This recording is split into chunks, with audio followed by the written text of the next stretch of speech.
দিনাজপুরে বিভিন্ন উপজেলায় 2024-25 অর্থ বছরে মানবিক সহায়তা কর্মসূচির আওতায় আসন্ন পবিত্র ঈদ উল ফিতর উপলক্ষে বিভিন্ন উপজেলায় দুস্থ, অসহায়, হতদরিদ্র ও অন্যান্য দুর্যোগক্রান্ত পরিবারের মাঝে 10 কেজি হারে বিনামূল্য ভিজিএফ চাল বিতরণ কর্মসূচি অনুষ্ঠিত হয়েছে। মঙ্গলবার সকালে কাহারোল উপজেলার 1 নং ডাবর, 2 নং রসুলপুর সহ কাহারোল উপজেলার 6টি ইউনিয়নে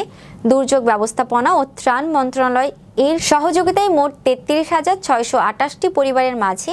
পবিত্র ঈদ উল ফিতর উপলক্ষে দুস্থ, অসহায়, অতি দরিদ্র ও অন্যান্য দুর্যোগক্রান্ত পরিবারের মাঝে এই সকল ভিজিএফ কার্ডের চাউল বিতরণ করা হয়। এই সময় 6টি ইউনিয়নে 6 জন অভিজ্ঞ ট্যাগ অফিসার, উপজেলা সমবায় কর্মকর্তা, ইউনিয়ন পরিষদের প্রশাসনিক কর্মকর্তা, ইউপি সদস্য সহ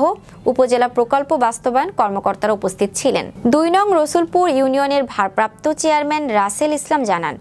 অন্যান্য বছরের ন্যায় এবছরও দুর্যোগ ব্যবস্থাপনা ও ত্রাণ মন্ত্রণালয়ের সহযোগিতায় ভিজিএফ কার্ডের চাউল সুন্দর ও মনোরম পরিবেশে অসহায় দুস্থ পরিবারের মাঝে বিতরণ করা হচ্ছে।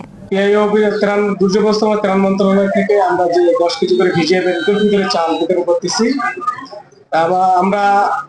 চেষ্টা করতেছি ইনশাআল্লাহ যেন আমরা সুষ্ঠুভাবে চালটা বিতরণ করতে পারি।